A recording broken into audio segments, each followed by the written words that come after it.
Yeah, it Kind of has. interesting stream. It's kind of this. I've had some weird streams before that have really like thrown me off, but this shit has been really peaks and valleys. Like this has I been didn't peaks see and it valleys coming. all night. I didn't I thought see it was it going to turn coming. into a bloodbath. When Joe Uh, Cool came up, and then the first thing he said was, "Oh, you like to suck cop dick." I was like, "Damn, bro, yeah, you came in hot already." if you were listening to Joe Cool, you could hear him kind of coughing and sneezing a little bit in the background. I think he had the Yeah. same crud I had last week. Okay. I was miserable, bro. I didn't Yeah. even get involved in anything I wasn't already committed to. I just wasn't expecting him to come in hot like that. So when I heard that, I was like, "Oh shit, it's gonna be one of those streams," which is what I was kind of expecting as it was. But a lot less Right. blood tonight. A lot less blood than I thought it was gonna be. But Well, I think this has overall, though, brought what are your us all thoughts? to a point. I think this has brought us all to a point where you have to come to terms with your beliefs, whether you are a Mhm. racist or not. Do you accept white people as refugees? And if you don't, why not? You'll have to explain that to yourself and come to terms with it, right?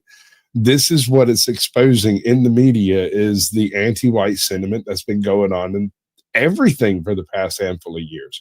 And that Mhm. whole concept of fatigue that you keep hearing about, racial fatigue or whatever they're calling Right.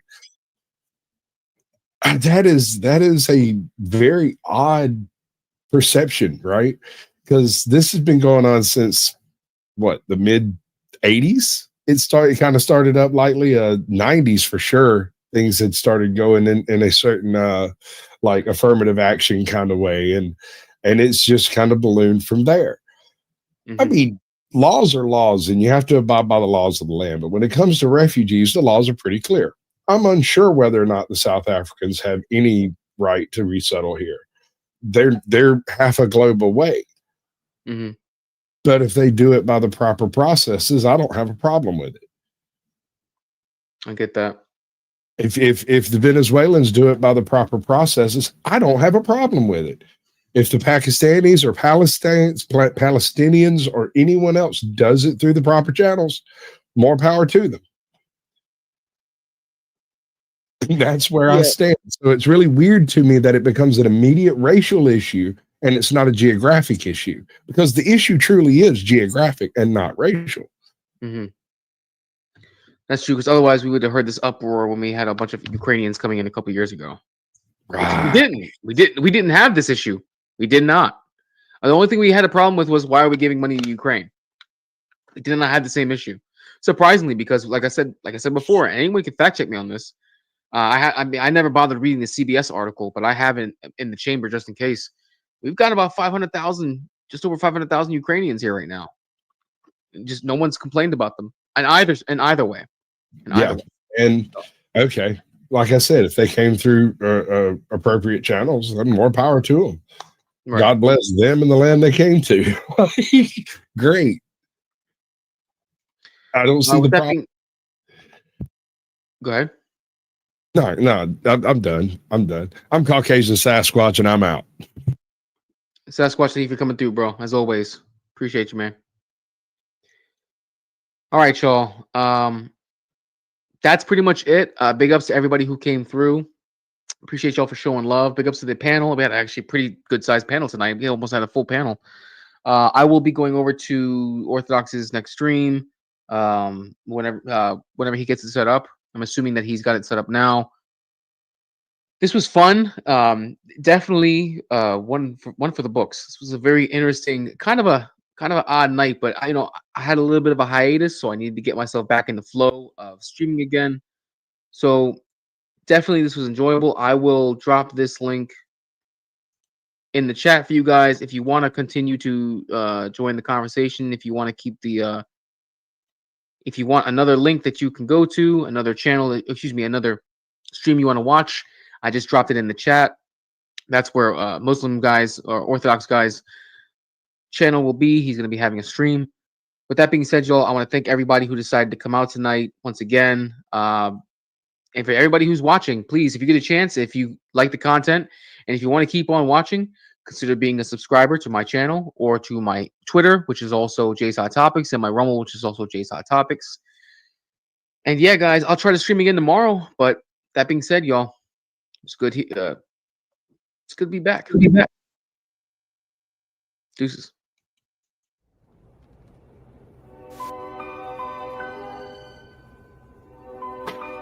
Drop it. All right. Yeah. I don't know how much of that is copyright. Copyright. Yeah. Yeah. I actually appreciated your outgoing message for that, by the way. It's it's not untrue. The thing is you can't make your victimhood status your identity, or else you'll invent what they call the woke right. And I'm not no part of that. I'm not a victim. As it stands right now, the woke right is a lie.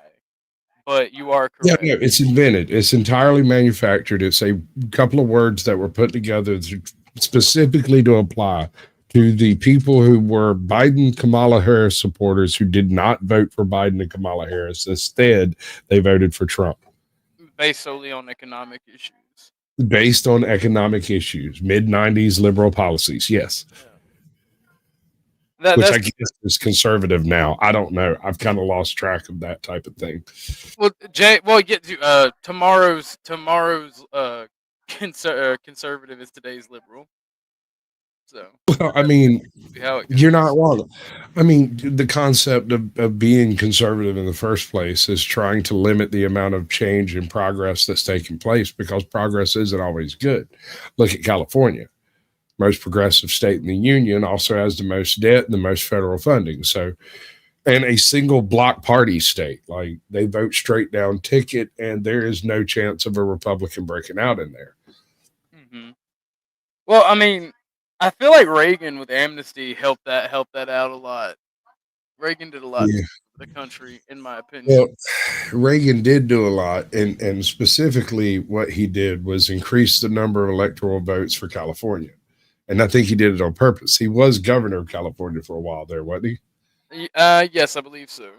I mean, it was a shock. It was a shock to people that he even became president.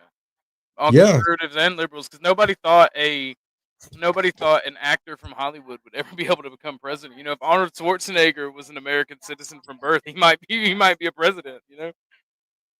I'm still waiting for Danny DeVito to run. So anyway, I started blasting. So don't be a victim. Don't be a victim. Mr. DeVito, how did you deal with ISIS? So anyway, I started blasting. Don't touch our boats. Oh Lord, that there's a history there. I couldn't raid over to you. I don't think you have it turned on. I don't have the option because my subscriber count is too low. I'm still beholden to the old rules on it. So, but you do know how to do it. Yeah. I've been looking it up. I'm still beholden to the old rules because once I meet the new rules for monetization, which I'm almost there. I just got to get 500 subs, and I already have 1,100 watch hours. So once I get there, and like my analytics are fucking wild for a channel my size, and even how I stream, because sometimes I'll stream for like 2 or 3 weeks at a time and then take a break, like a week and a half, 2 weeks, maybe a month, and my analytics are still popping off. So I've been talking to Captain Curmudgeon about this whole Overton pendulum, and how social media and mainstream media have dragged the Overton window so far left because of all the weird lefty countries out there that are participating in Twitter, right? And so the American Overton window is not the world's Overton window. They're totally different. And so while America has been pulled farther left than it's ever been before, right? The swing back, the overcorrection concerns me. When that swings back the other way, I'm afraid it might look a little bit like early 20th century. I'm counting on it. I'm hoping for it. Oh, dude, stop that. Weimar conditions require a Weimar solution. Oh my, dude.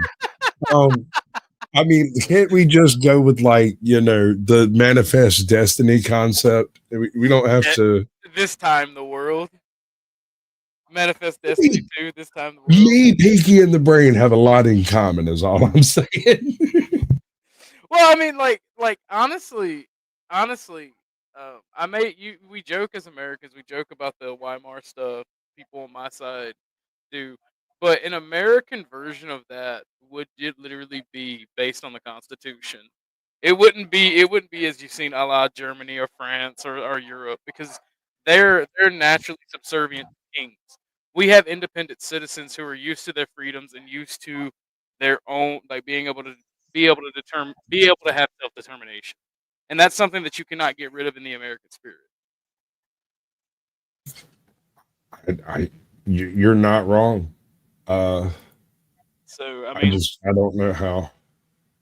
if America does a funny walk and funny conquest type thing, it's gonna be a la the actual rebirth of the republic instead of the nanny state.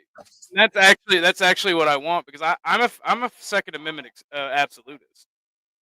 I am also a First Amendment absolutist. You have the right to be wrong. You can say stupid shit, but True. we There only are limits to that, though.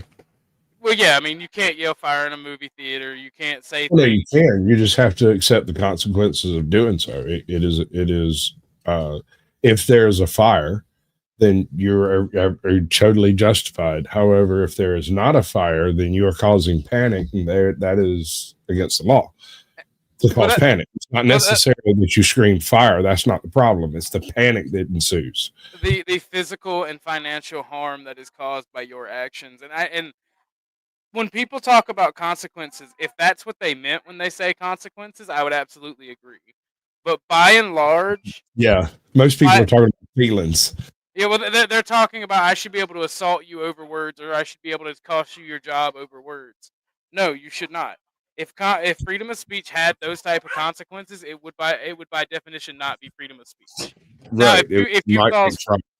yeah, if you cause physical harm or financial harm, or some type of harm to someone, then yeah, there should be consequences to your speech. But that's not what people mean when they say that. It's not. They're so worried about their feelings. Like earlier tonight, you saw the Joe Cool thing happen, right? I came in right after, like, y'all were just Yeah. talking about it and laughing. So Joe Cool's apparently offended by something I said on a show the other night, and we can go take a look at whatever it might be. I haven't actually had a chance to go back and rewatch it, so maybe I did say something very racist, and maybe I misspoke, or maybe I didn't. I don't know. I haven't gone back and listened to it. I don't think I did. And kind of like Thought This says, if I'm a racist, I'm really bad at it. I get told that all the time.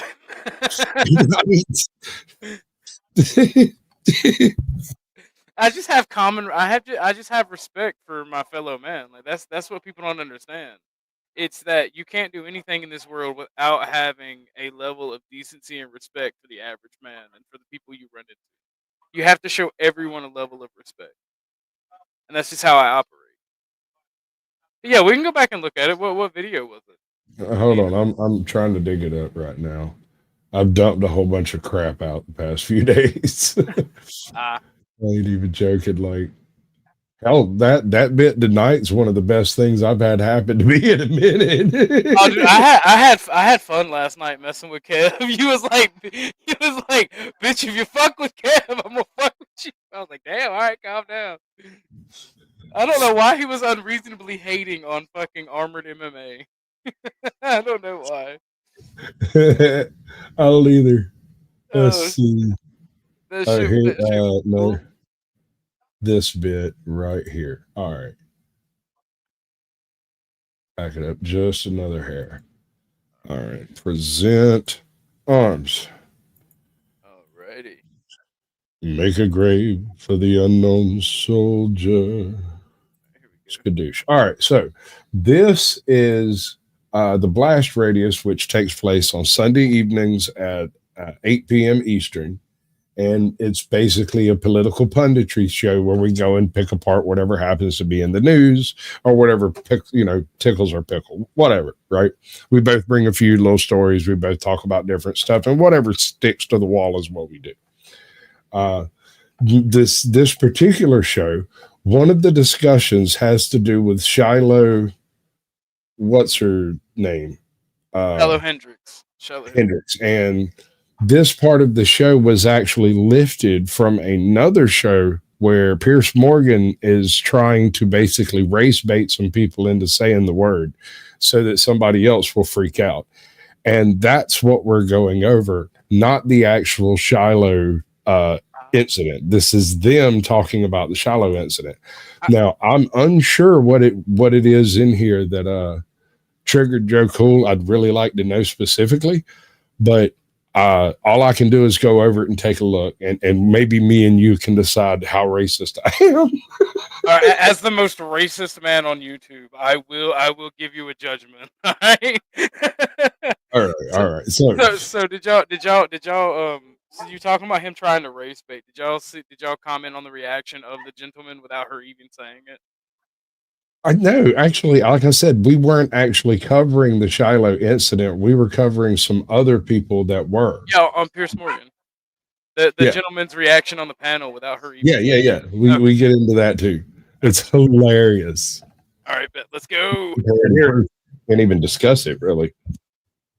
And I've got the quote from what's her name? Bonnie Watson Coleman, also Democrat, also in New Jersey.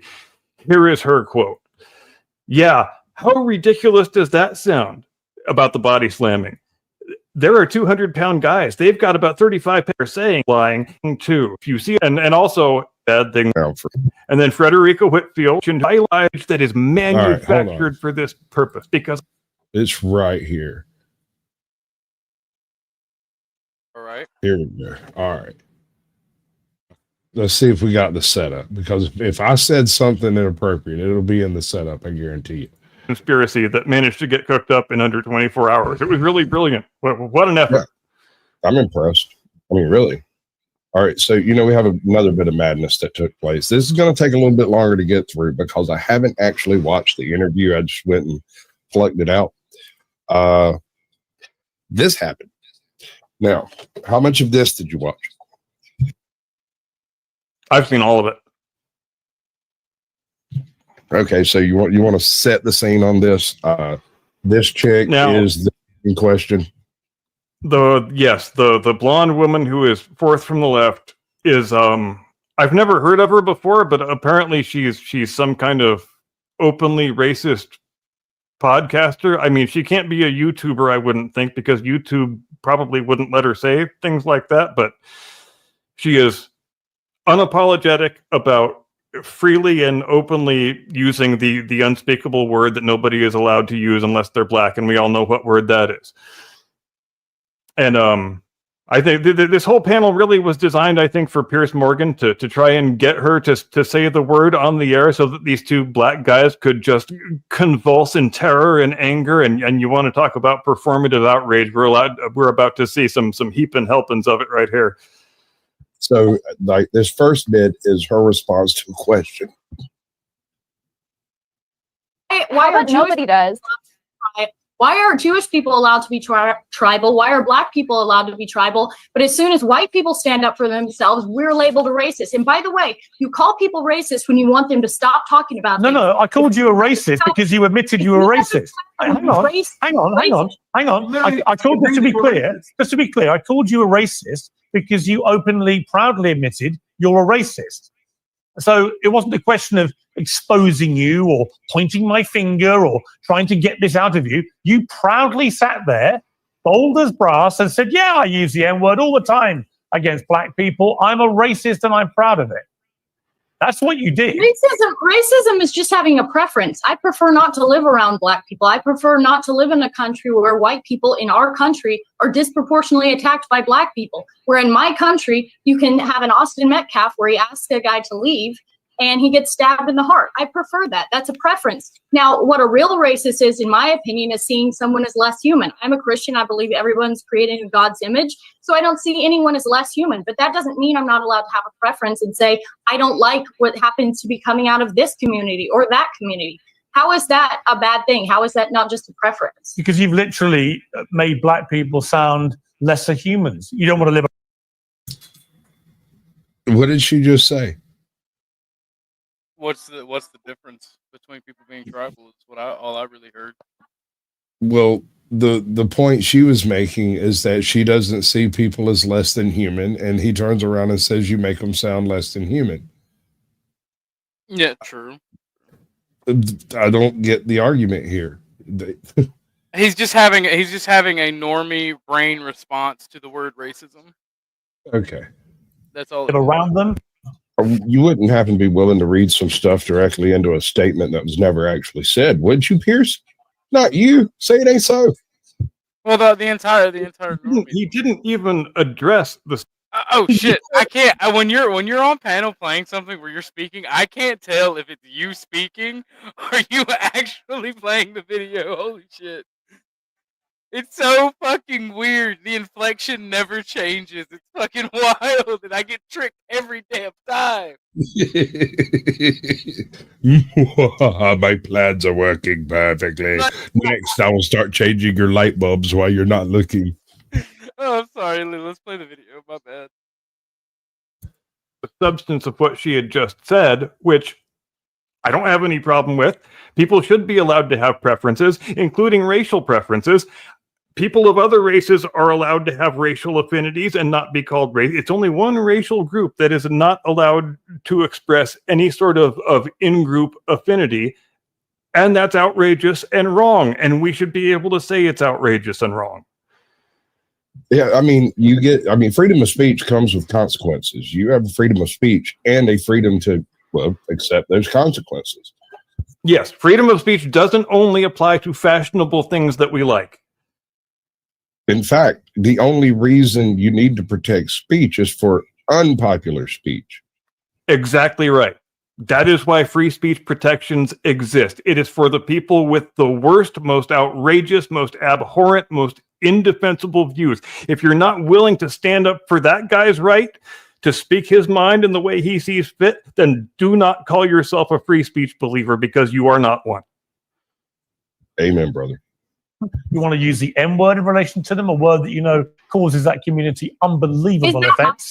Is that my fault? If they have bad behavior, if they want to act in a certain way, if I have to cross the street and be afraid that maybe because of the crime statistics that are very real, by the way, is that my fault, or is that their fault for having bad behavior? It's mine. You want a piece of that one? Oh, look at how big his eyes are already. He cannot happen again. He's hearing this white lady say these words, and she hasn't even said anything. I'm sorry, dude. Damn it, man. Damn it. You want a piece of that one? No, because now I'm embarrassed and I'm all flustered. This shit happened again. Your audio is that fucking clear that it's just like as if you were speaking on stream when you're playing a video. And that is amazing. Okay. I still haven't seen anything where I was overtly racist. Or was I dog whistling? Have I dog whistled? No, as an open racist on YouTube, you've done nothing that activates my neurons. Okay. All right. Maybe we'll find it. Nothing objectionable yet. And he's already quaking with rage. Hold on, look at this lineup. She looks like she wished she had the balls to do that. Oh yeah, no, she definitely. It's like, I hope you have the balls to deal with my $1 million lawyer that I got. This guy just realized the pendulum has turned. This cat over here is wondering why he's even here at all. He thought he had a grip on this conversation, and it just ran away from him. And I don't know what was going through.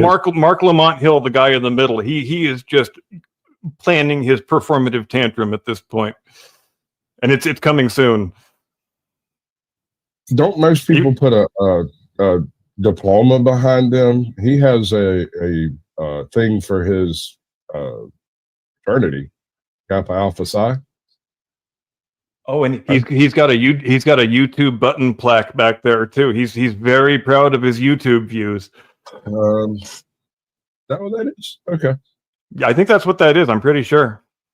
So yeah, it's really I think a fascinating window into people's souls who podcast and broadcast from their own homes with their various professional accoutrements behind them, or whatever they choose to put back there that is the window into their mind that they want the world to see. Like Tony Fauci, for example, had an entire shelf of Tony Fauci prayer candles behind him when he used to do his interviews during the pandemic, which, very subtle, very modest, Very, very self-effacing man, that Tony Fauci. And he had the prayer candles right next to his copies of his I love memoir, this guy. He's which was- hilarious. yeah. Great look, And- Tony. Outstanding look. Also, Jim Acosta, disgraced former CNN fake news performance artist. His podcast backdrop, because he's reduced to being a Substack guy now and interviewing, the worst kind of interview subjects you could possibly get. People like Sean Penn, Neil Young, just washed up idiot celebrities. He's got like a George Washington picture and an Abraham Lincoln picture behind him, because Jim Acosta is a true blue American, damn it, big old patriot. That's the message he wants to send. And he wears smart guy glasses now. So I guess we're supposed to have a more expansive view of his intellect now that he's been fired from CNN, which if you can be fired from CNN, that takes some doing. Apparently it does take a bit of doing because, there's still people who, I don't want to get in that. There's lawsuits involved. Listen to this. Wait, I muted it because I'm a moron. I just wanted to look at the faces for a second. Let's try that again. Or is that their fault for having bad behavior? It's mind-boggling to me for multiple reasons. I mean, we're talking about bad behavior, Do what? I'm muted. Okay. But I will say, the one that said mind-boggling, that guy, I find it funny that he says mind-boggling because I hear that every time I talk to an FBA or a pro-black YouTuber and I talk about anything about taking responsibility, and I just want to be like, there's jokes there, but I won't make them. Right? Because you get blasted off of YouTube, and we both know it. We've never lynched you. We've never enslaved you. We've never done any of. We've never lynched you. I've never lynched anyone in my life. I and to the best of my knowledge, I've never lynched anyone either. Do you know anyone who has lynched someone by chance? I don't think anyone has been lynched in this country during either of our lifetimes or the lifetimes of our parents. And yet, a guy can say a thing like that and have it go unchallenged, as if this blonde lady saying these things is somehow tantamount to lynching this man's ancestors. The amount of blood libel that goes on from these race hucksters is just completely astounding sometimes. It's amazing, man. Like, they take the least little controversy and make it immediately about their ancestors. This isn't a case of ancestor worship. I don't know what it is. Because none of the people you're trying to get down on because of all of this were alive when any of this took place. And the people who are trying to get down on you for it were also not alive. So was that it? That might be it. To some demographics, that might be considered racism, but I don't think Joe Cool would consider that racism. Because Joe Cool is a cool and intelligent person. I don't think that would be it. It might be because sometimes propaganda works on the smartest of us, but I don't think that's it. Okay. All right. So if you hear something that might be it, call it out. All right. Will do. This is not a defense. This is a non-defense. This is simply saying something that is controversial to try to shake up the panel to make it digress anywhere else. Oh, yes, I got to make a comment on you. To a random. Sasquatch, are you omnipotent? Are you timeless? Because it's like once you unpause it, it's like you're still talking, and you're just you're just like back in time talking in this interview. Is this that Squatch magic you be talking about? I am a wizard. Oh Lord! I don't know about timeless. There was this guy with a sword. It was in a rock somewhere. I don't really remember the details. You ain't man. I ain't tired laughing a minute. That was good. All right, let's see if we can find out what Joe Cool thinks you're racist for. I'm sure all of this has been absolutely horrible to him so far, but I don't know what to tell you, man. I'm just all right. Like I said, I have subjects brought to me. He brings me videos, he brings me clips, whatever, and then we discuss the clips. I didn't even choose it. White person in America there is just as big a chance, if not a bigger one, that their ancestors first arrived in this country during the second half of the 19th century, long after any of that stuff was a thing anymore. So, but the blood libel somehow still applies. Oh, you used to lynch us, goddammit. Well, you know, so therefore, go ahead. Therefore, I win the argument. Yeah, and then, God, that's the sins of the father on the son in what, 3 generations? And yes, and this idiotic mental midget, Mark Lamont Hill. That is blood libel against white people is like his entire shtick, because he goes. You see how quickly he goes right to it, because he doesn't want to try and make an actual argument. He doesn't want to try and explicate why she's actually wrong, because he's not smart enough to do that. So he just opens up the race huckster hymnal and starts singing from the first page he gets to. So, between me and you, can we both agree that at least on its surface, she's wrong? I think she is. No, she's not wrong about the first thing. She's wrong about things she says after that. I don't think she was wrong about the first thing she said, just about in-group affinity. I'm talking about what the actual event that brought her to this position, right? Yeah. If I have to, I'll go dig up the original video, but she was being abrasive and obnoxious. And while that's not illegal, it's not right. And I also think she is just as guilty as of. That is what he was talking about, being the subtle clue that I'm a racist, that I would offer a rationalization or acknowledge that it's wrong and then go on talking about it like nothing had happened. And my question is, how much am I supposed to do? And who determines when I've done enough? I mean, I can acknowledge something is wrong and talk about it, and you can get over it. I'm familiar with the very attractive blonde lady, and I'm not just saying this because she's very attractive. I personally don't think she's wrong, but that's just a personal choice. And I'm on the same foot as she is. And like the answer to your question is it's never good enough. And that's kind of what led people like me and her to our positions, where we don't actually hate anybody for their genetic differences, but we recognize them, and it's never enough. And it seems like no matter how rational an individual is that you speak to of these different groups, it's never good enough. You can acquiesce on points, and it's never good enough. You're still a racist. Right. Okay. So, I mean, I still haven't found anything that, rises to the level of a Joe Cool attack. Although, much love. I haven't either. Like, I don't see anything that I don't. If anything, if you were a racist and you were part of racial groups like I have been in the past, you would be called a race traitor. Honestly, they would spurg out at you. Yeah, no, sure. Might have met a few of those people, but what I'm getting at is there's not a whole lot left here. That's about the most controversial take I have, if I remember right. But maybe there's something there I don't remember. We'll see. Of being performative, as the other people are, because there's no valid intellectual reason why you need to hurl racial slurs at anybody. Just make your argument. If you're hurling racial slurs, it's just because you want to offend and outrage and get more attention on yourself. But it is for reaction and reaction only. I don't see any other purpose to do it. Yep, because it's the quickest way to get internet famous.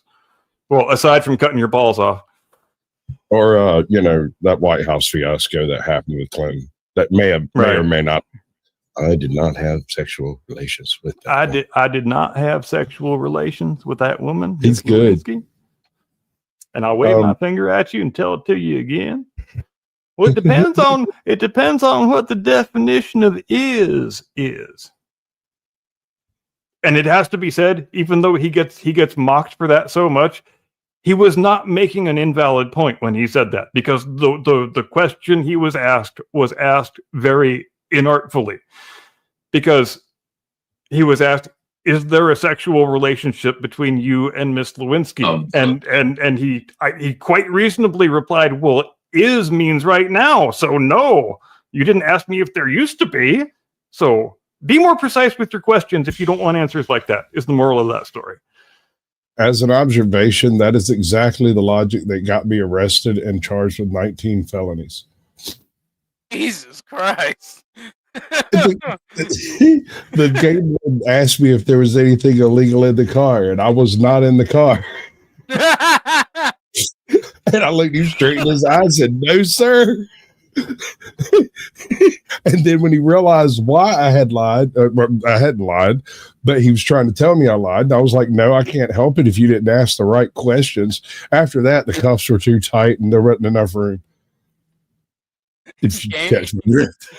Game wardens do not Game like warden, people bro. who are Game smart. warden pulled me over. I was a passenger in a car riding down a highway, and he chases us down like we're trying to escape from the county. Like we're in a rehab song or something. Bro.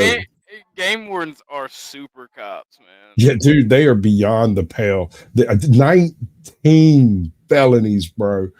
When that judge read that shit off, I sat there with my jaw on the floor, and he said, "What do you have to say for yourself?" "Sir, I have no idea about any felonies, but I did have a little weed in my pocket, and that is all I'm going to plead guilty to.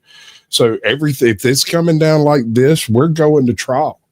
I'll be getting a lawyer. Like this will be taking place." And he said, "Oh, hold on. Is the officer here?" And he wasn't there. And they had to cycle through the people in the court until everybody got their say. And eventually homie comes in with his hair all mussed up and his freaking uniform buttoned up wrong, tucked in, and they fixed his uniform, standing there in the courtroom. And that judge read him the freaking riot act, bro. He was pissed. He's like, "This gentleman was," he's like, "I've just talked to this gentleman. He told me what happened. Why did you pull him over?" "I had reasonable suspicion." "Of what?" "Well, I suspected he had weed." "Why did you have reasonable suspicion?" "Well, I saw them sweeve." And he went, "Excuse me, sir?" Because sweeve's not a word, bro. And that judge smoked him out throughout everything except for the misdemeanor possession charge, and more power to him. I mean, fair. All right, we got Jay Real. I didn't see him in the back. If you were in the back, I apologize. I didn't see you when you popped up, buddy. Don't sweat it. Don't sweat it. I was smoking anyways. I'm really distracting. Damn, that is fucking wild. You escaped the clutches of a game warden. That is. He did it himself, though. But that is mute testament to your wizardry alone. I don't know, dude. Like, I mean, basically, I kind of pled down to a misdemeanor possession, but it was from like 50 years up the river. So I guess there's something there. I don't know. I think that was my reaction when he was reading it off. I think the fact that I was utterly astounded. I couldn't even figure out what the felonies were, dude. Like, apparently when I slipped and almost fell down, at the time I was walking with a cane, and we pulled over on like this really, really steep shoulder. And so when I tried to walk to the back of the truck where he wanted me, I slipped and slid down the thing. That was me attempting to escape. Oh man, this is why I support body cams, to be fair. Yep. That is wild. Apparently, when he let down the back of his truck, and the little thing, the little doohickey on that shot, the light that shines on the it popped out, and that was damaging federal property. There was a bunch of bullshit charges in there, bro. Like he said, he had to break out a slide rule on my ass.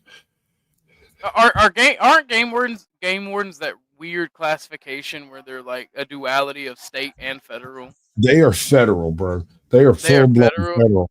If you get charged by a game warden, you will be charged both state charges and federal charges if there are overlapping charges, right?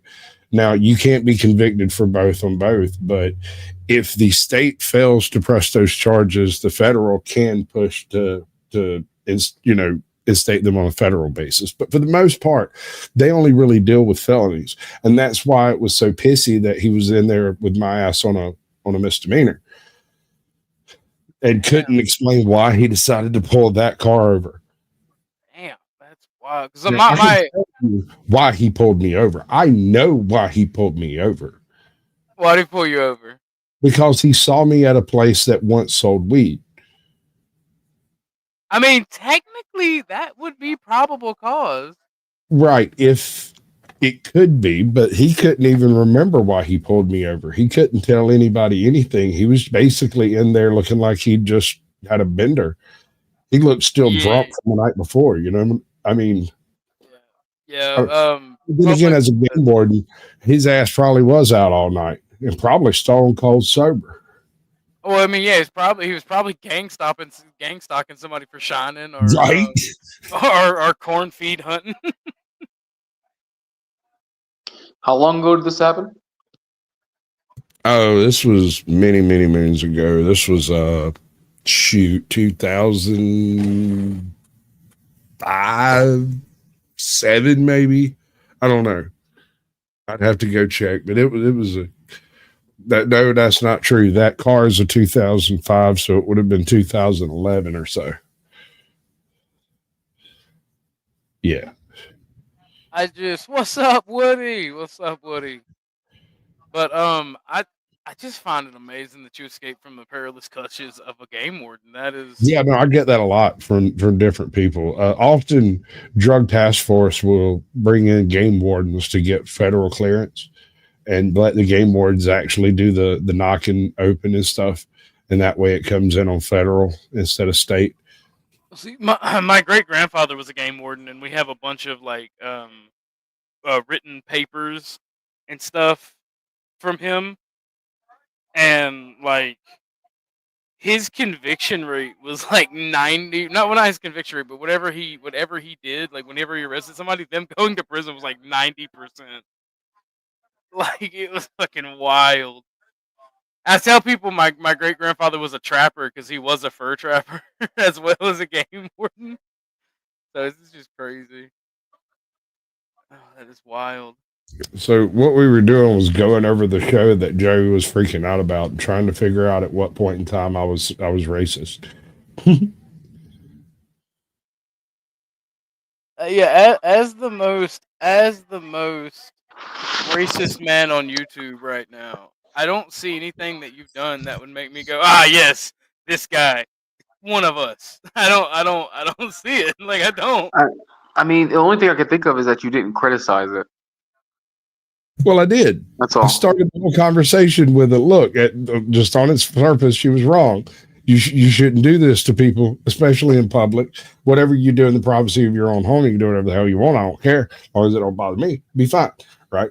So, like, I don't get it. So I'm trying to figure out I didn't condemn it enough and long enough. I didn't self-flagellate long enough to satisfy him. I don't know. I don't get it.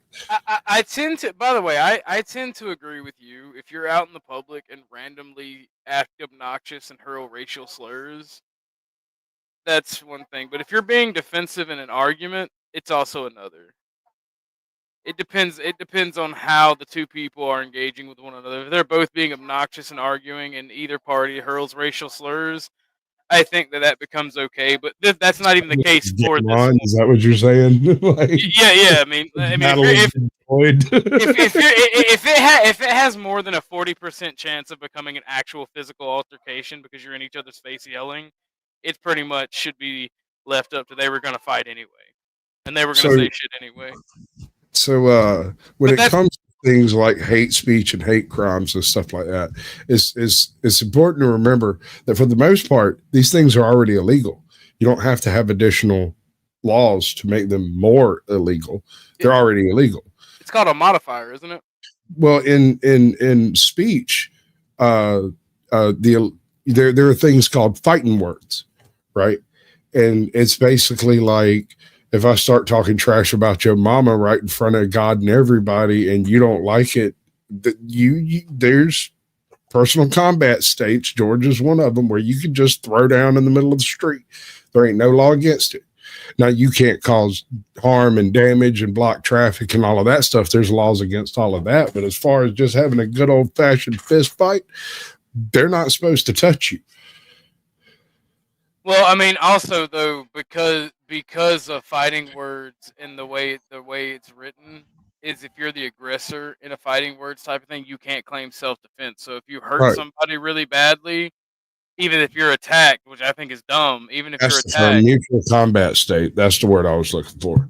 yeah, and that's the thing. Like, even though they can still prosecute you for hate crimes if, say, a white guy says something out the way, and he gets assaulted by a black guy, and he wins the fight. The white guy does.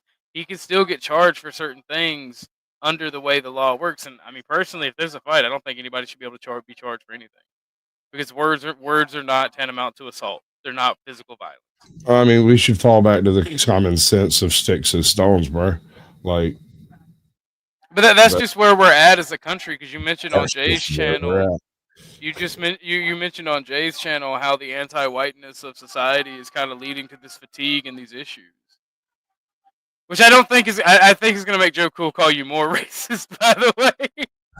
Oh well, I mean, it's ever since I've met him, he's been trying to catch me in a corner that I couldn't wiggle out of. And one of the first problems he had with me was about abortion, and it was primarily because I hadn't really thought it out real hard.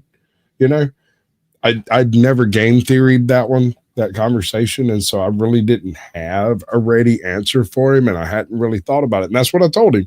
It's like I really don't know exactly where I would draw that line because I haven't thought about it, right?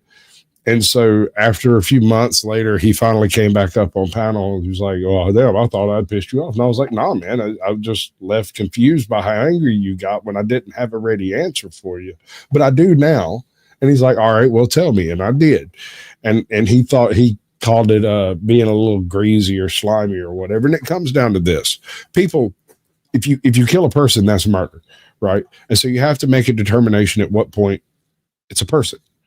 And I believe that it's a person when the mother decides it's a person, which means she tells somebody that's outside of her little private circle, which means you can tell a priest, you can tell a doctor, you can tell your mother and your father. If it goes outside of that circle, it's a person, because you've admitted it's a person by telling people that you're pregnant. Yeah. Up until people know that you're pregnant, it's a medical condition. And he thought that was the slimiest answer he could come up with. And I was like, I don't know how better to specify at what point in time it becomes a person. Do I think people should be convicted for murder for having an abortion? No, it's not quite that severe, but there are lots of reasons why you would have one that have nothing to do with murder. So I don't think it's that freaking crucial up until you start admitting it's a person. Then it's not only your own problem emotionally, morally, and all of that, but it becomes a legal issue because, that is murder. I mean, it's kind of understandable. I can see where you're coming from there. And this removes the heartbeat clause. This removes all of the how many weeks or what the hell ever, because it's the individual's decision at which point in time they decide to make this decision, right? That puts all of the responsibility on the people involved: the priest, the doctor, the mother, the father, and the individual. I thought it feels perfectly rational to me, but apparently that wasn't good enough or something. I don't know. I'm starting to see a theme here. Well, I mean, like I said, it's never for people who are racially aware, especially if they're typically from the minority group. It's never good enough. So that's just my opinion. I could very well be wrong, but that's what it feels like. It's just never good enough. I don't know. Jay, you got anything for this? I mean, not really. Nothing that will be meaningful to chime in. Right. Okay. I got you. Well, let's see if we can find out where Sasquatch was racist. There's only another few minutes of this, so right. The more generic you are in your attack, the more generic your responses are going to end up being. And in this case, I am utterly flummoxed how this woman has fang schwangled a hard R slur into $1 million freaking GoFundMe. But I say, hell, it's America. More power to you, girl. Oh, that's a different woman. That's the Minnesota woman. That's God, what's her name? Just keep playing the video. I'll pull it up. Hold up. No, this is let's see. Towards the 5-year-old boy, right? Yes. Yeah, none of my buttons are working over here. Something happened, and all I can do is play and mute this thing. That's it. Not sure what happened. The deep-seated structural forms of injustice to white people that white people have done to black people, and yet to claim some kind of moral superiority in the midst of, and again, in the context of a conversation where a white woman is calling a 5-year-old autistic. I bet that was it. And we're talking. I bet you that was it right there. More power to you for getting rich off of being racist. I bet you that's you know what that. I bet you that's it. Yeah, that would be it.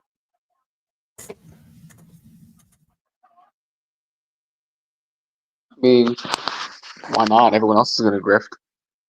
Sure. May as well. I don't. saying. You know, honestly, I used to have like a moral high ground for how people would make money. Like money had to be made an honest way. But to be honest, however you make your money, fuck it, make it. At this point, I mean, maybe there's a couple of outlier things that are no-goes for me, but for the most part, if you can make money grifting, if you gotta be a fraud to do it, if you gotta do it off of something that's, you know, you making money off racism, fuck it, do it. There's 100 million other people out there making money 100 million other different ways. I don't see how this is any different. Yeah, I mean, that was my point, was like, get that bag. I wasn't throwing smoke on the money, but I guess maybe I should have. That's not supposed to be acceptable. And welcome to America, bro. I don't know what to tell you. These people would give money to anybody. We wouldn't get mad at that. I don't think that's the part that did it for him. I don't think that part. Let's see. Joe would understand, you know, you make money how you make money.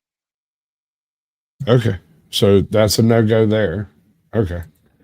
The people who are defending this woman are saying, yes, we know you called the 5-year-old autistic black child the N-word, and we want more of it. We approve of it. We support it. These are not the same thing. And it's nobody said that. Nobody said that, dude. No one said that. What they said is, oh, there's probably going to be a legal problem with this. Shiloh Hendricks. That's her name. Right. There it is. Boom. Because you're a boss, queen. It's wrong to call a 5-year-old autistic black child the N-word. I mean, Mike, let me just ask you that question. I think this is a yes or no question. But if he wasn't autistic, it would be cool. Is that your point, Mark? Wait, what? Autistic? Isn't it wrong to call anybody that word, Mark? If that word is as unspeakable as you want to pretend it is, isn't it wrong to call anyone that word? Why does it make it worse if it's a 5-year-old black autistic child? And, you know, if we're being technical, the child looked way the hell closer to 10, and we have no idea if he's autistic or not.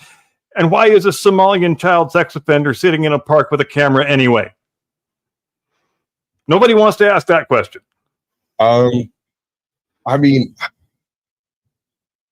it's just so flagrantly flaky, you know. It's just so.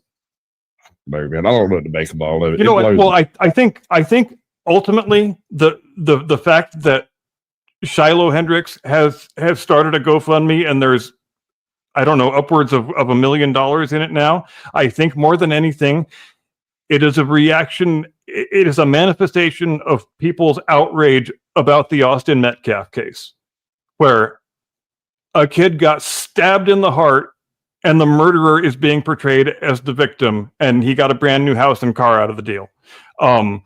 A lot of people are really bothered by that. They know they can't say why they're bothered by it because, of course, they will be canceled and lose their jobs and their homes and their livelihoods, because that's what happens in these cases always. So the best way they have to fight back is by sending this woman a few bucks, not because they approve necessarily of what she said, but just to illustrate the outrageousness of the way these things always go. Because is it really is it possible that I'm being painted with words that Captain Curmudgeon said?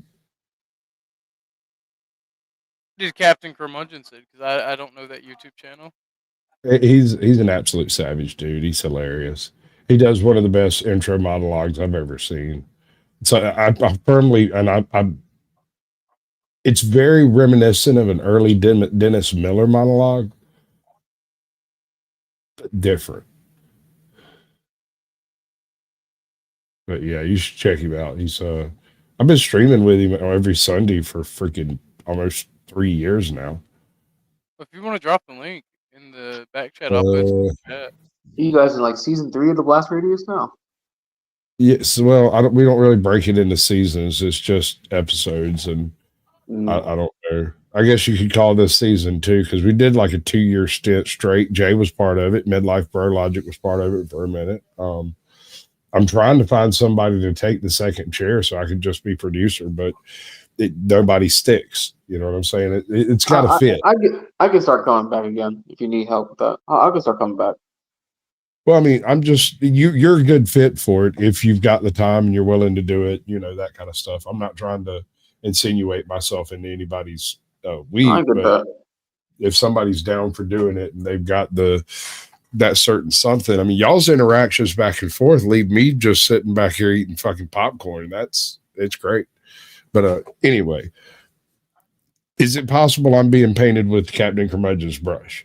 Am I here co-signing on something racist? Because I haven't really been listening to him. I've been looking at what I was saying. I haven't heard anything that he said that was extreme. Yeah, me either. I don't understand why Joe would say that. The only thing I can think of is that you didn't criticize enough. I mean, yeah, you're being critical. Yes, you're being critical, which that's fine. But the only thing I can think of is you just didn't give enough criticism. Like you didn't punish the behavior, which furthers the anti-white narrative. Just saying. Offensive the way she spoke to the kid? Yes, of course. Obviously it is. But does that warrant having her life ruined, receiving death threats, having to go into hiding, having to leave town? No, it doesn't. People want her kids to be taken away. I mean, are you kidding me? Because she said a word. No, that's been the whole issue for the past, 15 years, is the weaponization of words against the populace itself. The population itself is utilizing its own psyop, using language to incriminate everyone with no criminal laws being passed. Everybody gets the same treatment unless you're on the other side, right? Yeah, so, go ahead. If you're on the left and you say some really outlandish stuff, it gets buried. If you're on the right and you say something slightly racy, suddenly they're all over you. You're everywhere. Yeah, and the woke rage mob is coming. Hold up. That's exactly what Joe did. That is exactly what happened. What do you mean? Yeah. Can you elaborate? Okay, I just described what took place. So I said, I had some point in time here, I say something that's at least a little bit racist. I assume, I take Joe at his face value that there's something racist here, right? I don't disbelieve him. I think maybe he misunderstood what I meant or said. Maybe, I don't know. But at the same time, I don't know what he's referring to specifically. So looking back through this, he has come to he's doing exactly what I just described there. He heard something and came at me for it and couldn't explain exactly what it was or make it clear exactly why he was upset about it. That's so weird to me. That's so weird. That's what I don't get it either. Okay. Coming after you, and your life is going to be ruined, and nothing will ever be the same for you again. And they're gonna SWAT your house. They're gonna drive you out of town. They're gonna get your kids taken away.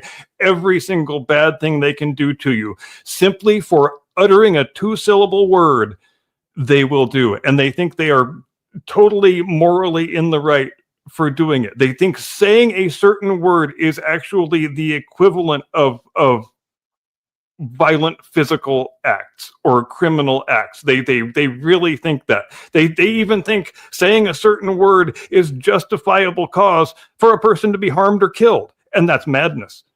All decent people have to fight against concepts like that. Right. I refuse to live in a world where Charlie Manson was right. No matter how much these weird race hucksters want us to live in that world, I won't do it. I judge people on their merit and their character and nothing else. And they really, really do want us to live in that world quite desperately. Sometimes on their shoes, but then again, I'm a weirdo. But yeah, no, this is not balkanization. This isn't a normal thing that's happening in the U.S. This looks more like a manipulation or a psyop than it does any natural or native type of balkanization that could have taken place, especially in just like the last 6-8 years. Yes, and most importantly, it keeps us from talking about real things because it turns us into the proverbial kitten chasing the laser pointer, because fake racism is sometimes the only thing we want to talk about. Sometimes it's the only thing people on both sides want to talk about because they think it is an easy way to sound morally virtuous. Facts. That child in that park. I don't approve of that. But what I will say is that it's very important to understand the entire context of what led us to this position. Because again, Metcalf and Hendricks is a microcosm of a much larger problem. Earlier, we were talking about tribalism when you were mentioning Nick Fuentes' tweet. Here's the thing. Shut up, dude. Black. Nobody cares. Let me finish this. People get together and say, white power gathered together. They're considered white supremacists and they get banned off every single platform. Why is that Jared Taylor and Nick Fuentes are banned off every platform for practicing white nationalism, but black people are allowed to stand every single platform getting interviews on the Breakfast Club? Explain that to me. There's a two-tier situation here where black people are able to benefit off of being racist while whites are not. And what we're dealing with right now in America is literally a backlash to this black supremacy has been able to run around unchecked for a long time, and no one has the balls to call it out. Here's the other thing I want to say. Everyone's flipping out over Shiloh Hendricks is saying the N-word. Hey, can I talk about the point you just made, though? Hold on. Nobody flipped out like this when the United States was getting destroyed in 2020 because of black protests destroying every liberal city in America. So I don't want to hear it about, she made $500,000 because she said the N-word. Who cares? They destroyed billions of dollars of structure because somebody got killed. Who was a criminal? That's the problem in America. You guys get a privilege that no one else gets to enjoy. You can be racist. Okay. All right, I have to hang on. I've got to hold it there. We've got another guest joining us. Mark, I'll come back to you to respond to that in a moment. We're being joined now by Jacob Wells. He's a Christian founder of the Give, Send, Go donation site. Shut up. Do we care about what this guy has to say about it? We do not. All right. Boom. He's just there to cover his company's ass. Yeah. That's what I figured. Actually, he by the looks way, like he's really into this car.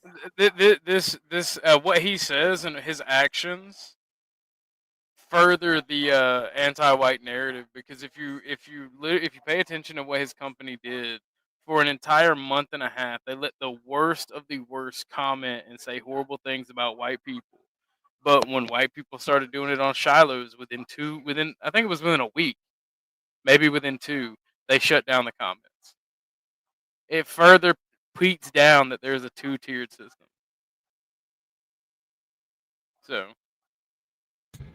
well, I mean, I'm a smarmy bitch. I'm aware that I am something of a arrogant ass. I get that. I just didn't think that it came in quite so hot as being like all that, you know. Well, you definitely so far have not said anything racist. Consistencies in Mr. Wells' position, not least the donning of the Christian hat when it suits them, but then removing it when it doesn't. I think it's definitely tough to make the call here and there and where to censor. I err on the side of not censoring as much as possible, but I agree with you that the selectivity of having issues with abortion, but not with these campaigns is certainly a problem. But I also want to go back to our point before too, and make the point that I hate this argument that because some people were tribal, we should be tribal too. And shouldn't we want to live in a society where we say tribalism is in general, and so therefore we should be erring towards individualism and not fighting tribalism with more tribalism? I think that's a net negative. I agree. Myron, hold on. Wait a second. Wait a minute. Did she just say we have to fight tribalism with non-tribalism? I'm not exactly sure what point she was attempting to make. I was kind of trying to follow it myself, and I don't think I had any better luck than you did. Okay, let me try that again. Well, last words on maybe her point was that we shouldn't respond to tribalism with more tribalism, in which case I absolutely agree with her. I'm gonna try. Yeah, come get me, Joe. I'm waiting for you. How's your wife and my kids? Don't mess with me. That's it. That's it. No, that has to be it. Damn. how's your wife and my kids? Holy fuck. Alright, that shit was out of pocket, bro. I didn't know that was coming. Yeah, that was fucking filthy. That was filthy. How's your wife and my kids? God Yeah, now I damn. can understand the resentment. See, that's the thing, though. I don't remember when it started, but he came in on me hot one night just because he had a burr up his ass about something. It wasn't as bad as like tonight. Like, it wasn't that hot. But when he started it on me, I asked him, "Hey, man, how's your wife and my kids?" And it just broke his ass down. He laughed his ass off about it. And bring it, bitch. I got time. I didn't even know y'all had this animosity between y'all on flows. Y'all Yeah, I love Joe to death. I love talking to him. He's tons of fun. Whatever animosity exists is all on his side. I think everybody could tell. I think he hates me because he can't break me, because I refuse to hate him. Fair. I don't have any other explanation other than his ego has been bruised by my sparkling wit. It's not champagne, it's sparkling wit. Sparkling wit. Listen, you gotta admit though, man, that's a hell of a thing to fucking say. That really is. Get over it or die over it, bro. I love him to death, but Blue Jay, there's no such thing as cyberbullying. Just cut off the computer. that was a little savage, though. No, if there was, bro, we need to call 911. That was a fucking murder. Jesus. I'd forgotten all about that shit. That's what it was. God damn. Jesus. Hey guys, listen, I'm gonna head to bed. I'll get up with y'all later. Alright, good night, Jay. Jesus. Okay, so that's probably it.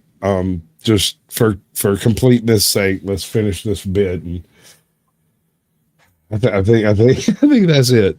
Negative in general, and so therefore we should be erring towards individualism and not fighting tribalism with more tribalism. I think that's a net negative. I agree. Myron, your last words on this. Yeah, that's what. How could he agree? How could he agree if he didn't even give it a split second to think about it? Yeah, he sure did agree quickly, didn't he? That was like they had discussed it before. Am I crazy, or is that just me? Well, I will say this. Chris Morgan. I don't know if y'all know the reason, but the reason Pierce agreed is because this whole thing is, and this is why I don't like the argument they're trying to divide us, because nature divides us. This thing that Pierce and everybody does is run covers for white tribalism. When whites tribalize, it's only bad when we do it. And like the entire media, the entire apparatus is designed to keep us out of tribalism. And that I get you don't want to live in helter skelter, but just because people are tribalized doesn't necessarily mean it's helter skelter. Because what Manson was talking about, and I kind of feel like Manson was good. I just like we might not want to get too far into exactly what Manson was talking about. No, I wasn't going to speak on it. I was going to say I think that Manson was I almost said Majestic 12 because I was thinking about aliens, but Manson MK Ultra. Yeah, Manson was an MK Ultra schizo, and I feel like that's a psyop. It's just like when communists claim that socialism leads to communism. Are you really going to listen to a schizo who murders people about what's good for society? Like, I don't think helter skelter is going to happen just because white people are tribal. All right. Let's try to find the racist, folks. I think I just found the asshole. I think that's what the problem is. You weren't racist. You were mean. I'm savage. That was a savage. Yeah. I'm a savage. Well, you know what I say, right? Surround yourself with savages, then rise to the occasion. It's the best way to YouTube.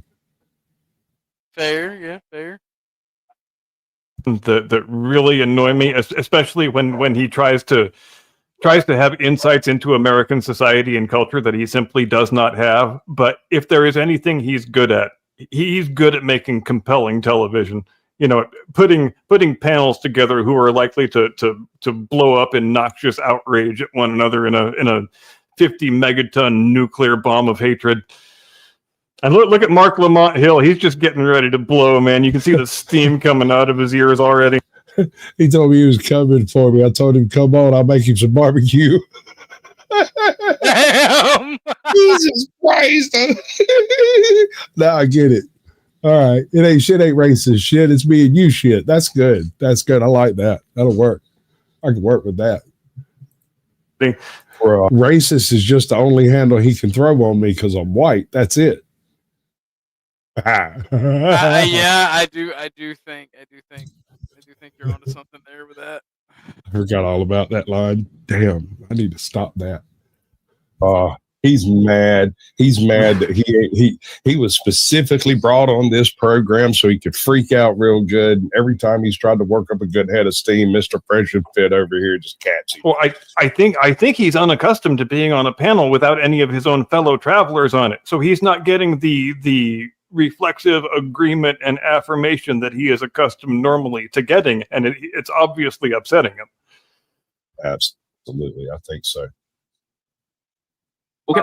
The thing with tribalism, it's a natural human instinct. Like, we are literally designed to want to be in communities and want to be a part of a set of community because it ensures our survival. It's been that way since the beginning of time. So the thing is that people are typically going to align with people that share similar features, and that's why we have the tribalism we have going on right now. So the problem.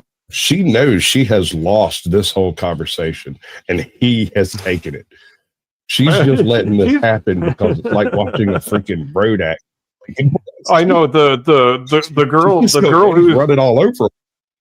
The blonde girl looks like she just wants another crack at this so she can run her mouth some more, and the other girl just looks completely bewildered, like she wants the whole thing to end.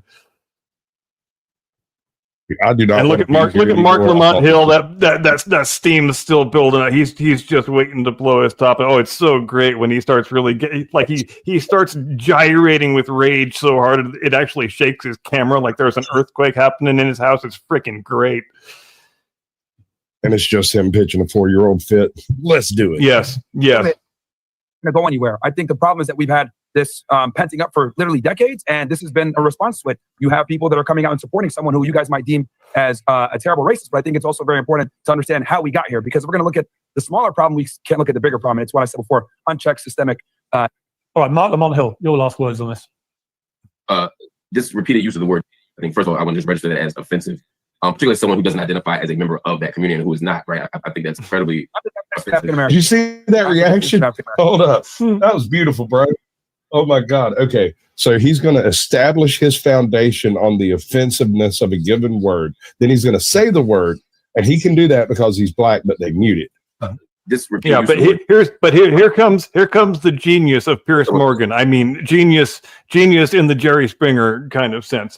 He knows this segment is about to end, and he hasn't gotten the explosion of unvarnished rage that he's trying to get. So he's going to jump back into the blonde lady and try and bait her into saying the word, and she's not even going to say it, but it still is going to result in Mark Lamont Hill having the explosion of outrage that he was looking for.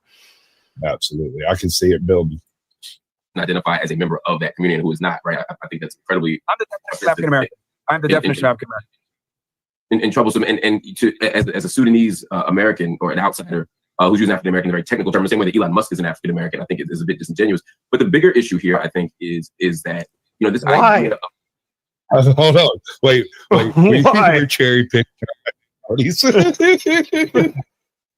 So, God, what I didn't hear that. Yeah, this kind of boggled my mind a little bit. Elon Musk's not African American, but you are. Hold on. Okay. All right. That the first time I watched it. That's the stupidest thing I've ever heard a grown man say. So, a Sudanese American is not an African American in the same sense that Elon Musk is an African American. Excuse me? like how? Dude, I got nothing. Elon Musk is more, dude. Elon Musk is more African American than you are because he was actually born in Africa. You were not. What the hell words are coming out of your face hole right now? You stupid, stupid man. One side to the other side often loses track of this issue of power. To use as example, when Black people stand up and say, "Hey, let's build our own stuff. Hey, let's have a Black power movement," that is not the same as a white power. I'll let you speak. Uninterrupted. Let me finish, please. My Sudanese brother. So when a Black person says, "Hey, let's preserve our culture," I have no problem with Italians or Irish people or anyone else saying, "Let's preserve our culture." But when we don't talk about ethnicity, but actual race, and when white people say, "Let's preserve whiteness," it's an exclusionary practice. It's about preserving laws and practices and tactics that do harm to other people. A Black power movement was about opening stores and building businesses. A white power movement was a white power. That's the giga.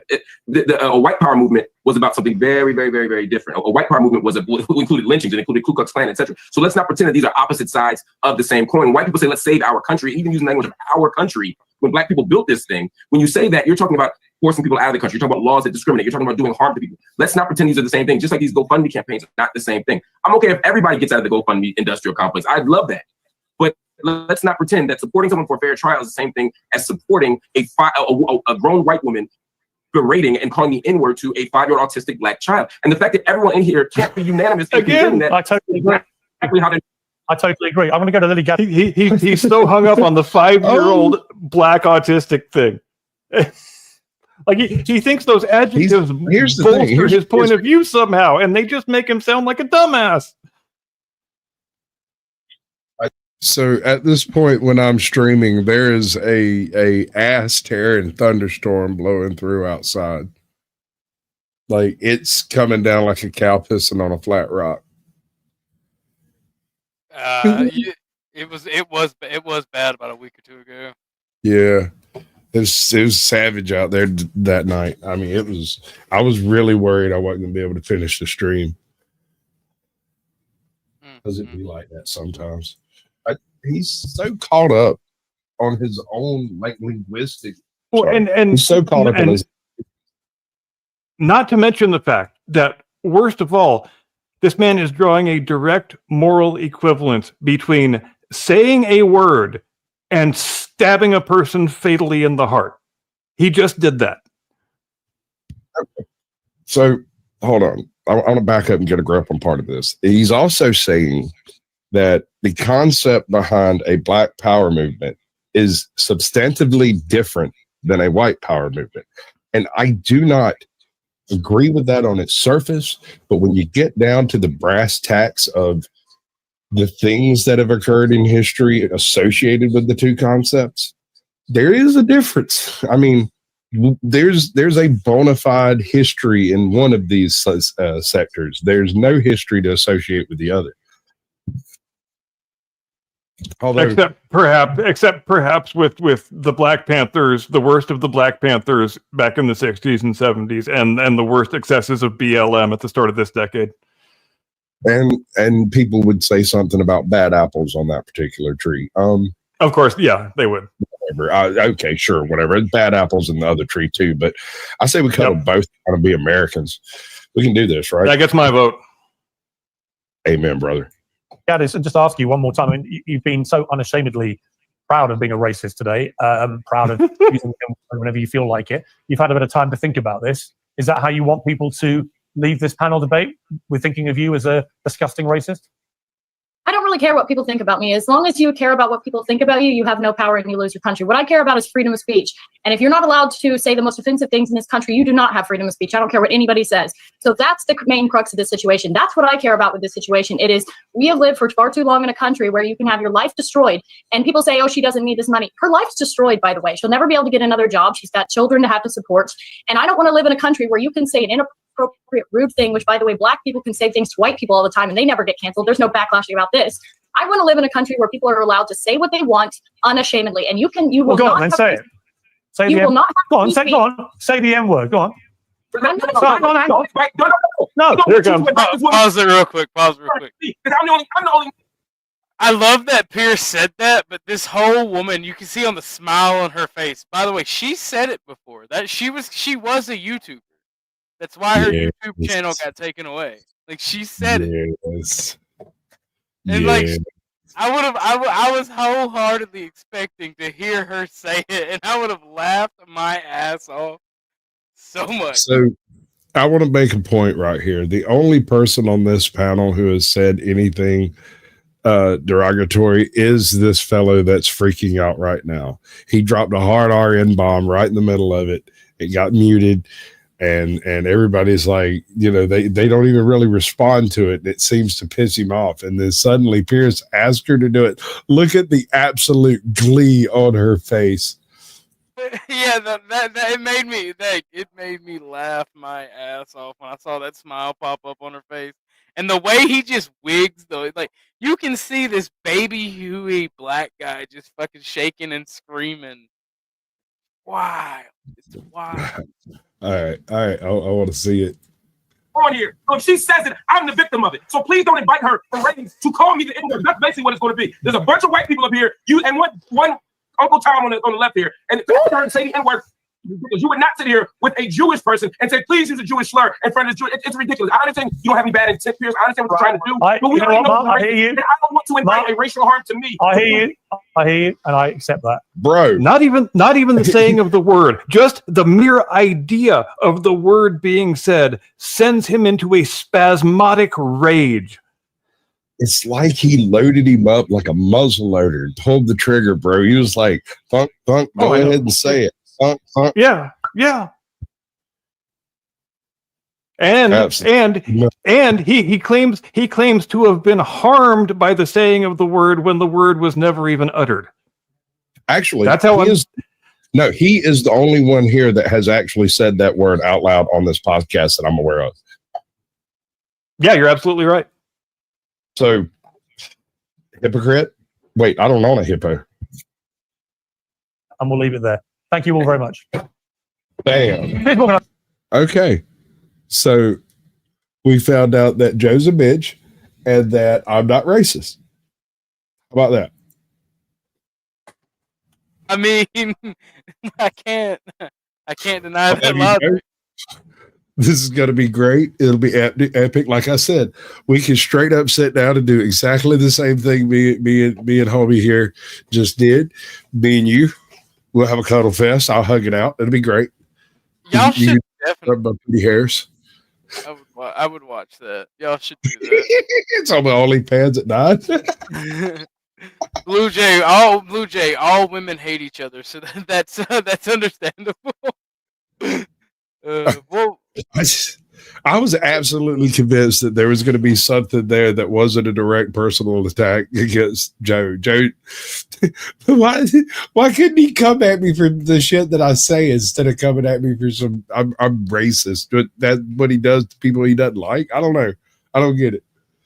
Well, I mean, I think Joe attacks you for being racist because you are a white guy. How about that? Sure. What's her narrative? And you're not a racist. I mean, you're a perfectly logical person, and I think at the end of the day, that's all anybody really has against a white person is you're racist because you're skin tone. Yeah, I mean, I don't know, dude. Like people say things, people do things, and they're free to do it. I don't know what to make of it. That was very strange. It's not the first time he's come at me. I mean, I like Joe. We've done this before, but it's the first time he's come at me without a specific phrase to hit me with. That's something that I had actually said or done. And instead of it was that, and by the way, that how's your wife and my kids line comes from a movie. I straight stole it from a bad 80s movie.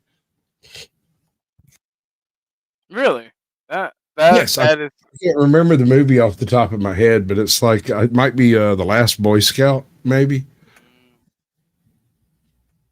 I can't remember. I just know that it was the most savage thing I've heard all week. I bet you dollars to donuts it was The Adventures of Ford Fairlane. See, I was not even a twinkle in my father's eye in the 80s, so I have no idea what these movies are. Oh my God. Sweet summer child. Oh, Jesus. All right. I've been streaming for like 5 hours, 6 hours straight now. Well, I'm probably about to end it. because I really didn't have a stream planned today, except for to talk about the boar, and Jay's pretty much done that for the other panel. And everybody's pretty much done it all to death. Well, in Joe's defense, we did kind of prod him, and it was something the whole panel kind of did because he kept referencing something that he wouldn't say, that he wanted a piece of me and yada yada yada, right? Mhm. So that's why it went the way it did at the time, and I think maybe he's gotten it out of his system, or maybe we'll have to do this again. I don't know. Do you think that Joe has experienced Caucasoid or Caucasian fatigue? Maybe it's Sasquatch fatigue. Oh Lord, maybe we're just sick of each other. I think he's just been savaged by my words and doesn't like it. I think this is entirely ego. You think it's ego? Oh Lord. I kind of hope so, because I mean, there's at least a chance of him getting over his own ego. You know, Maybe. I need some Waffle House. I need something. I don't know what. I'm hungry. Waffle House. Oh Lord, get you one of them chicken bowls. Chicken Yeah, bowls. I've been kind of leaning into the 3-egg, 3-sausage patty grit bowl. Ah, that's not Get them bad. over easy with some extra cheese on it. I got some extra sharp cheese here that I put on it when I get home. Just awesome. Well, when I worked at Waffle House, we'd get a free employee meal, and they fucked up and let us start having chicken. So I'd get me a chicken breast, and I'd make it for the whole thing. So I'd throw on 6 chicken breasts, and I'd make it for all my employees. And I'd throw on like a massive pile of hash browns when we were down, and I would literally make us all a fucking scrambled egg and cheese, chicken hash brown bowl, and that shit was the fucking bomb. Everybody loved it. Back when I worked night shift, one of my best friend's mom was the shift manager up there at like the graveyard shift, and so on nights when I wasn't working, I'd go up there and just hang out and drink coffee because there was nobody else in this tiny town awake, and I got into the habit of like carrying tortillas around with me, and I'd go in and order basically a freaking burrito, and then make a burrito out of it of whatever the hell I wanted, and just tip it over onto the tortilla, wrap that sucker up. That is actually fucking based. The one thing that I hated though, it's something similar to that, when people would do special requests, because Waffle House and I'm probably gonna have a Waffle House hit out on my head for this. But if you bring in your own meat or your own sauce and you want it cooked in a particular way, as long as you pay the price, Waffle House grill operators will cook your food and use your sauce. I'll tell you another thing I used to do. Where I was working, we had this guy who would come by with like prime cuts of the steaks and stuff. I'd carry my own steak up there and have them cook it for me. Whatever cut of whatever it is that I want. You know, they used to do stuff like that back in the day. I don't think they do that kind of stuff now. You have to order it off menu or you don't get it. Like our local Waffle House isn't even open 24 hours. It's open 24 hours. You can't go in on Saturday and Sunday nights. After 11:30, they lock the doors. What? I didn't even know they had keys to them bitches. They were supposed to encase the key in cement. Right? They're not supposed to be able to lock the doors. They unlock the doors when they're open, and the opening ceremony they encase it in cement on the sidewalk. Not anymore, bro. They lock the doors after 11:30 on Friday, Saturday, and Sunday nights. Maybe not, but it's one of those that's not. It's just 2 nights a week, and they've got windows that you can order through. Okay, that makes sense with the. Well, I can tell you why. Why? All right, so there's a couple of relatively infamous clubs over here, and I'm not going to name no names because I don't feel like having a hit taken out on me. And they kind of float around different places, and there might be 5,000 people at these 2 clubs, and they let out at the same time. And that Waffle House is one of the only places open when they let out. And so what would happen is both of these clubs would let out at the same time. You might have 900 people show up at that Waffle House, and they would just flood in on it and basically there were a handful of shootings. There was a bit of gang violence. There was a couple of murders. Some people got stabbed. The place got robbed a couple of times, and they locked the doors. That will do it, actually. And it doesn't always help. Like this, not this past weekend, but the weekend before. If there wasn't 900 people in that parking lot, I'll eat my boot. I lived like a block and a half away from the Waffle House, and there were people parked at the bank next door to my house. They walked a block and a half to get there. I don't get why people love Waffle House so much, because it's not, in my opinion, it's not even that good of food. Maybe it's the social aspect of going to Waffle House. Well, here it's the fact that it is quite literally the only eating establishment open within like 40 miles. And both of these clubs are within like 8 miles, 10 miles of it in opposite directions. And so half the people go to Milledgeville or Statesboro or over there to somewhere else. And the other half go to this Waffle House because it's open. And they will sit in that parking lot for 4 hours waiting to order and get their food. Full blown party out there. All it's missing is a disco ball and some rave lights. Oh shit. Well, I guess I'm going to end this stream, Squatch. It has been great talking with you. Yeah, I appreciate it. Thank you for trying to raid over here. You guys can hit the Cash App if you want to support the channel. Sasquatch, you got any final words? Yeah, give me money. I like money. I'm funny as hell. I'll tell more jokes. Give me money. Speaking of, I have to show this off because I find this absolutely funny. This is why I am anti-immigration straight up, but I'm gonna make a clip out of this. I might send it to Flo. I'm gonna make a clip, see if he wants to use it, but I think it's funny as fuck. And here we go.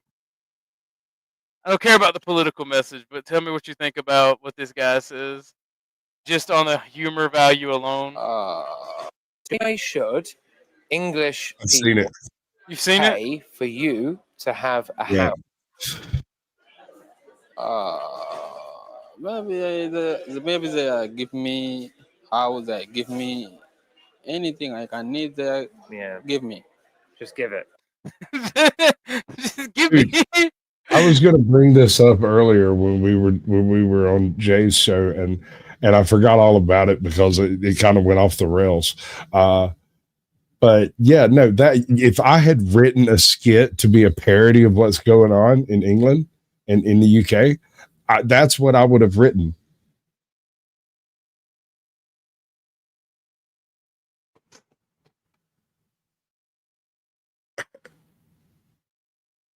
I'm muted. You can't even write a skit anymore because real life is so fucking obscure. Yeah, no, I'm absolutely convinced that The Onion is writing reality now. The Babylon Bee went out of business writing headlines and has decided to write reality.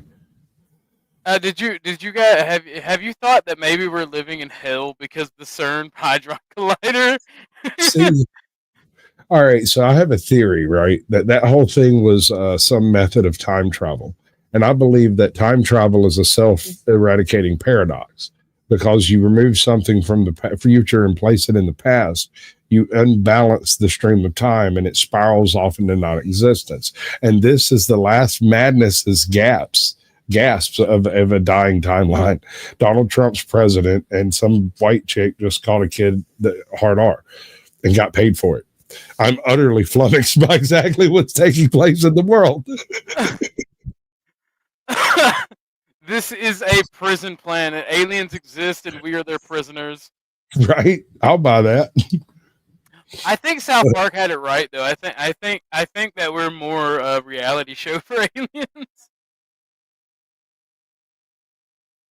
All right, you guys, hit the Cash Apps if you support. If you support either of our channels, see Sasquatch is up there. Mine is on the rolling ticker. It's been wonderful. I love you all for listening to my racist, foolish ass. I wish my black folks would have joined so I could have got their opinion on it. By the way, one of our co-hosts is an African gentleman, Squatch, and he's Gary. And I don't know if you've met Gary, and I do want to introduce y'all. But him and Vanta, I don't know if you know Vanta Black either, but they're both of African descent. I think Gary is first generation migrant, but Vanta's like an actual Somali. They have told me that I am definitely I have the same energy as an African warlord. Well, if I'd known that warlord was an option back when I was in high school, my guidance counselor let me down, bro. 'Cause I'm telling you, I'm that guy. I know so much about World War II. I could take Eastern Europe in like a week. Whoa there, partner. I'm just saying, bro. North Africa wasn't that big of a fucking hoe to row. Oh Lord, but yeah, apparently I'm a black African warlord somewhere in between the last king of Scotland and General Butt Naked. Edie Amin. Yeah, Idi Amin. So that's I fall somewhere between them. Sometimes, depending on how I wake up on the bed, I could be a cannibalistic, sadistic dummy, or autist, or I could be a sophisticated gentleman that declares himself the last king of Scotland. Well, let me have my final words and then I'll dip. All right. Remember, ladies and gentlemen, you are the carbon they want to reduce. Y'all have a lovely evening. Don't let the man get you down. Thanks for coming, Squatch. All right, guys. Thanks for watching. Like I said, hit the Cash App to support the channel. Thank you very much. Y'all have a wonderful day. I'm going to get out of here. I hope you were entertained. I'm trying to stream more so I can engage with you guys. Please like and share the stream. We were a little bit lower on viewers than we usually are, but we did hover around 10. Again, I only have 150 subscribers, so my analytics are going awesome, and you guys are putting in the work watching. So I appreciate it. Love you all. God bless you all. Y'all have a good night.